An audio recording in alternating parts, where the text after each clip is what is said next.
देश में अगले साल लोकसभा चुनाव होना है, लिहाजा किंग मेकर प्रदेश यानी कि उत्तर प्रदेश में सियासी हलचल तेज हो गई है। बसपा सुप्रीमो मायावती भी 2024 की तैयारी में जोर शोर से जुटी हुई है और अपनी रणनीति के तहत काम कर रही हैं। मायावती इस चुनाव को अकेले अपने दम पर लड़ेंगी। बसपा सुप्रीमो इस चुनाव में पार्टी के बड़े चेहरों, पूर्व सांसद और विधायकों को मैदान में उतारने की तैयारी कर रही है।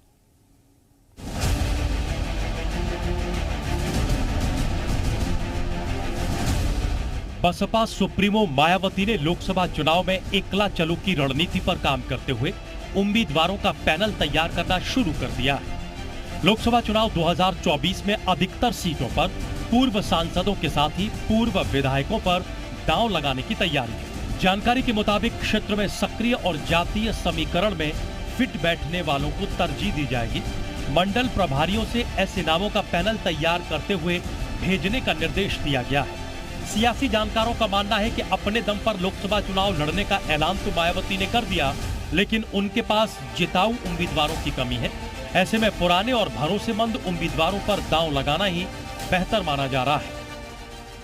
जात को लेकर, धर्म को लेकर या जिन विषयों को लेकर इस समय माहौल बहुत गर्म है, उस पर मुझे लगता है कि बसपा अपना जो कोर वोट बैंक है, उस वोट बैंक को एकदम से नहीं छोड़ना चाहती और उसके आधार पर उन लोगों को वो आकर्षित या अपनी तरफ प्रभावित करना चाहती है जो उसके काडर वोट हैं।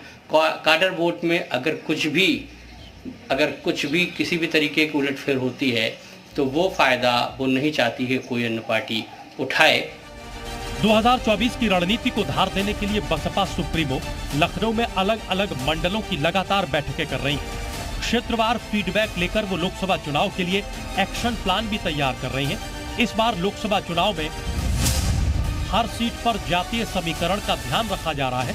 इसके लिए पिछली बार चुनावों के ट्रेंड की रिपोर्ट भी मंडल प्रभारियों से मांगी गई है। इसमें उनसे पूछा गया है कि बसपा लगातार क्यों चुनाव हार रही है, इसकी क्या वजह है, उम्मीदवारों के चयन किस आधार पर होने चाहिए। इस रिपोर्ट के आधार पर ही इस बार उम्मीदवारों के नामों को फाइनल किया जा सकता है। बसपा ने 2019 में अंबेडकर नगर, अमरोहा, बिजनौर, गाजीपुर, घोसी, जौनपुर, लालगंज, नगीना, सहारनपुर और श्रावस्ती में 10 सीटों पर जीत दर्ज की थी। यूपी में सियासी वनवास झेल रही बीएसपी की एकला चलो की रणनीति 2024 में कितनी कारगर साबित होती है, ये देखना बेहद दिलचस्प रहेगा। ब्यूरो रिपोर्ट, जी मीडिया। तो अब आपको ग्राफिक्स के जरिए बताते हैं मायावती की मुश्किल और कोशिश। पिछले कई चुनाव में बीएसपी को बड़ी हार मिली है। विधानसभा चुनाव में एक सीट पर बीएसपी सिमट गई थी। इसके अलावा प्रदेश में दलित ब्राह्मण समीकरण जो है वो टूट चुका है। ब्राह्मण वोटर बीजेपी के पाले में दिखाई दे रहा है, गैर जाटव वोटर भी बीजेपी के पाले में दिख रहा है। सोशल इंजीनियरिंग में बदलाव की कोशिश में मायावती बीएसपी में मुस्लिम चेहरों को तवज्जो दी जा रही है। इसके अलावा मुस्लिम नेताओं को अहम जिम्मेदारियां भी मायावती ने दी हैं। तो ये कोशिश जो है वो शुरू हो